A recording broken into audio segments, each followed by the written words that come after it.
Morning. That's exciting. I've been uh, I've been praying for it. As you know, I'm a worshiper of thunderstorms. I love them. I think they're great. I think they bring a lot to the value of life.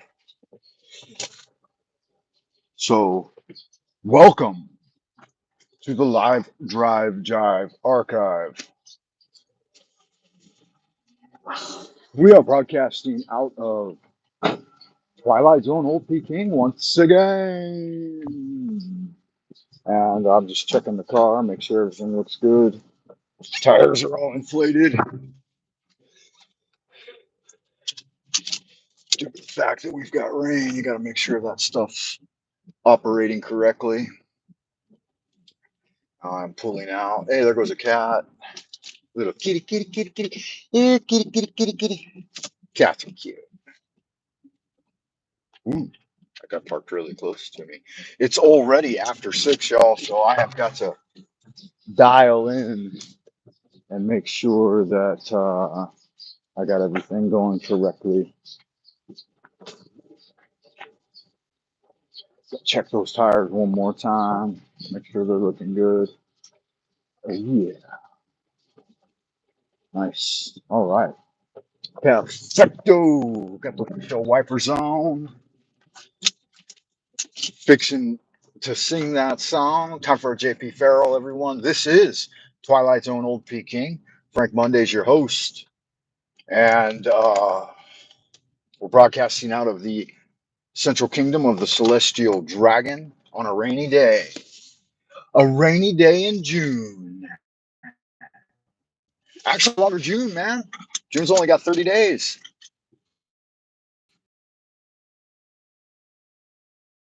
Oh no, July favorite months of the year. I'll tell you why.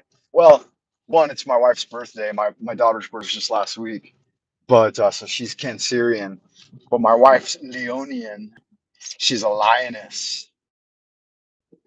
But July is because that there's that Mexican meme that says, "You told me you love me, July to me, Julier." So funny. I was talking about stereotypes yesterday with a group of 10th graders, and it had come up on Larry David.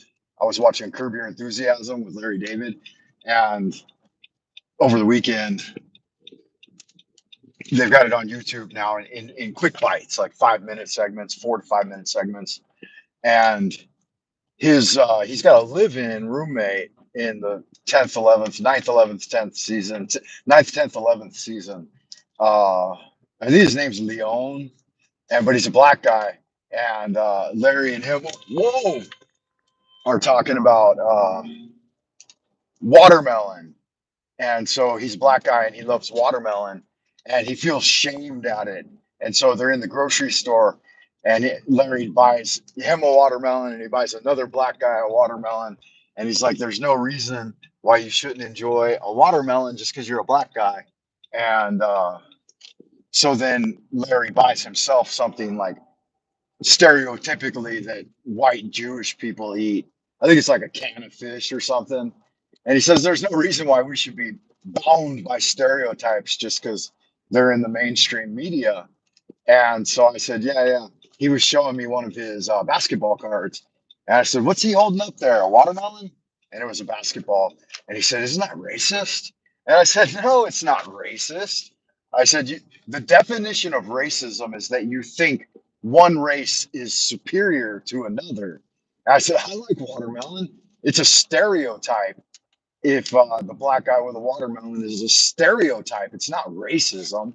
Being stereotypical is a rapid generalization of an idea and a group.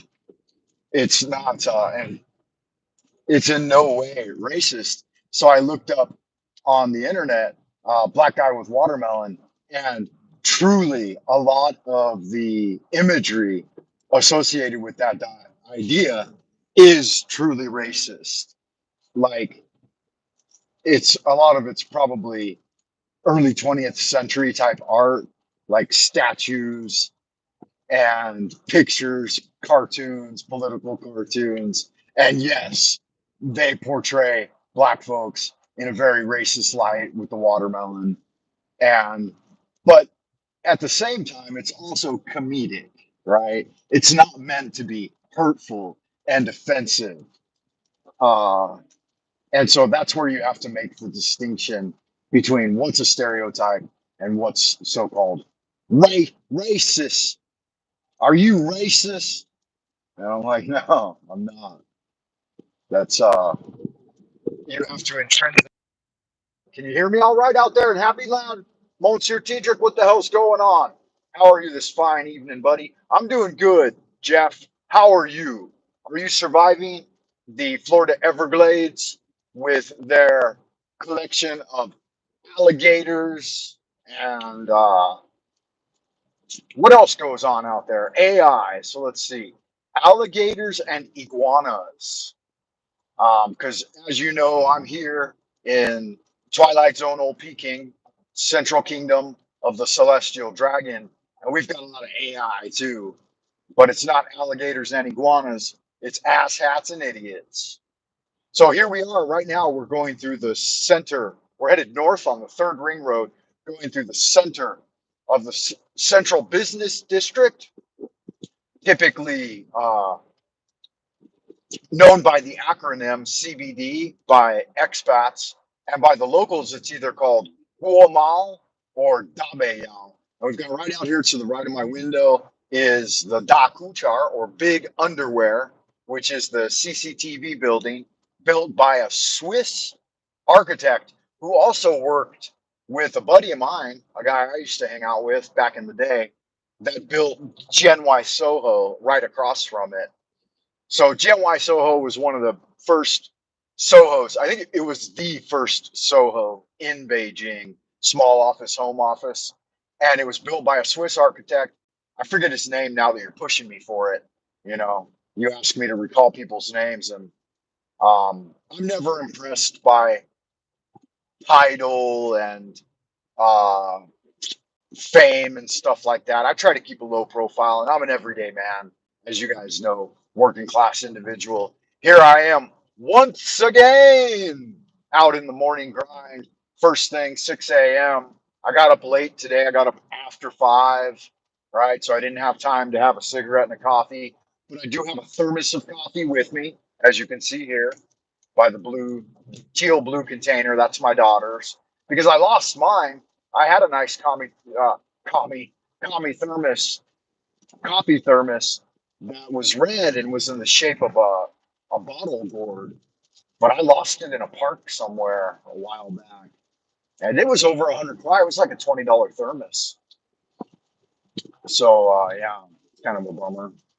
But yeah, we've got a wet summer, sultry summer thunderstorms going on. It's coming down right now outside. I'll show you. I'll give you guys a quick look at the rain. Yeah. So if you're still out there in Happy Land, Monsieur Tiedrick, why don't you give me a yo to let me know if you can hear me all right, man? Because I never know what's going on. There's an iPhone ad up on the billboard there. Don't know if you can see that. We're coming up over the bridge at, this might be Sanyuan Chao. I don't think so, though. I think it is Liangma Chao. Bright Horse Bridge. And there's the clock I always talk about. If you guys ever hear me mention the digital clock off there in the distance, you can't see it really well on this picture though. But yeah, we got the rainy weather going on. Good stuff, man. I love it. It's there's always thunderstorms around my daughter's birthday. I noticed that she was born in a thunderstorm, a really powerful one. I was actually working at GNY Soho, since we had mentioned it a moment ago, and I had an office on the 33rd floor, and I was sitting in meditation when I got the call, because I did that a lot. I would sit in meditation and stare out the window um, during break time. You know what I'm saying? And I saw this huge thunderstorm coming out of the west, the setting sun, with beautiful colors, polychromatic visuals of lavender, purple, uh, tones of obsidian and pearl. giant flashes of liquid, electrified white lightning with highlights of all the myriad of colors. You guys know what thunderstorms look like, I'm sure. Bubbling, bulbous clouds just bleeding out of the environment. And the the great sun disk Amun Ra hung like a flaming ball in the sky, illuminating all the clouds that had surrounded and enshrouded it. Enshroud? Yeah. At a little loss for words this morning, guys. Such a beautiful thing. Hard to articulate, but I'm doing my best. And the violent bolts were flashing in all directions with rumbling thunder coming across it. You could feel it and perceive it. And it would shake the windows in my office. And I thought, wow, my wife must have gone into labor. And right when I thought that, she called me and she said, I've gone into labor. And the entire time from the moment my wife went into labor until the delivery of my daughter, the sky raged like just flash after flash with earth shaking thunder following up. And it was so gorgeous and so beautiful. And like it appeared in the sky where like the sky wasn't totally obfuscated. Like you could see the various thunderheads all around the city.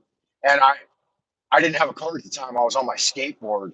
And so as soon as my office time was over about 6:30 p.m., I shot into the subway on my skateboard and I headed over to the hospitals on the west side of town. I was on the east side of town and I made my way over there and sat at the hospital all night long looking out the window at these beautiful thunderstorms just erupting in the sky. And then I finally fell asleep. And as I drifted off into dreamland, that heavenly abyss, that heavenly realm beyond the waking realm, I dreamed. And I had a very interesting dream about my daughter. And one of the nurses woke me up in the morning and then she said, would you like to see your baby? And as I went in there to look at my little daughter for the first time, the thunderstorms all broke and the morning sun came out from behind the clouds and the whole day turned into a bright, beautiful golden day. And she was a golden little baby. And as I looked up and held her in my arms for the first time, I saw a double rainbow appear in the heavens. And it was quite an interesting. She looked just like me. She looked like, well, a little girl baby, but she looked like a little baby Frank Monday. Because when I was a baby, man, I was the cutest baby you've ever seen. I don't know. You've maybe seen some cute babies. You've probably seen some ugly babies too. But you can ask my mom; she'll attest to it. I was the cutest baby that ever was, and so my daughter was a good follow up as a very, very, very, very cute baby. So there you have it. I have no idea where I started off with this conversation, but it just wandered off into Fantasyland. So no yos out in Happy Land. I've seen people tuning in and out. I guess they're not necessarily enjoying the morning dissertation. That's okay. You don't have to, but stick around if you do. And please hit the thumbs up if you tune in and you enjoy the show. We are broadcasting Monday through Friday, live Drive Jive archive here in Twilight Zone Old Peking, rocketing out across the airwaves like an intercontinental ballistic missile launched from the secret North Korean peninsula with Rocket Man riding on top, uh, whirling his cowboy hat as he screams, I'll get you, Mr. T. Potato Head was in the news recently, and he told Americans, y'all got to suck it up. I got to deal with the Ukraine, and my son, he locked down a $1 billion energy deal over there. And so we got to play a little military game with the pooty poot, and y'all gonna pay 6, 8, $10 a gallon, and you gotta eat the weenie on this one, America. because my little boy is the smartest boy. He's the smartest man I know. And he locked down a $1 billion deal in the Ukraine, $1 billion deal with China. That's why they call me Beijing Biden. And y'all impoverished Americans, you gotta pony up with some money, y'all. Come on now, you know the thing. Man, that old corn pop, he's a bad dude. And my son Hunter, he need little crack rock in his glass dick, and he can't afford it unless he gets an energy deal with the Ukraine. And so y'all got to pony up some money. We're gonna send some bombs over there, play a little military game with the pooty poo. You guys know the score. Come on, man. So 50-year criminal career criminal politician. That's a damn good question, Jeff. How do they get away with it? I have no idea, man, but it's sad. It's sad for the American people to uh, to have to endure all that horse shit. I don't know what to tell you, man.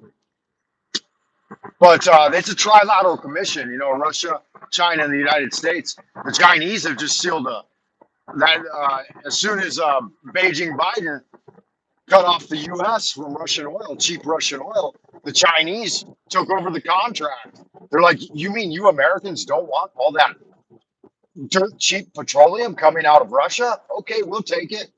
And so it makes you wonder why he's called Beijing Biden, right? And it makes you wonder why his son got 1,600 millions in a Chinese energy deal, right? And then suddenly the Chinese are getting all this cheap oil from Russia. It seems a little bit strategic to me, but I don't know. Maybe I'm a conspiracy theorist. Of course, you got to remember that was the fairest election in U.S. history. It's the election that cannot be questioned because of its fairness, right? The mail-in ballots and all of that. It was wink, wink, nudge, nudge, the fairest election that's ever taken place. And so we know that, right? Nobody's questioning that. Nobody's questioning the honor of Potato Head or his crackhead son. No way, man. All right, y'all, we got to pay the toll. So I'm gonna sign off for now, and I'll see you on the other side. Y'all, good-looking sex people, stay well out in happy land. I'll see you in the abodes of the future, as above, so below, as within, so without, as we wander on down the road. Do good magic.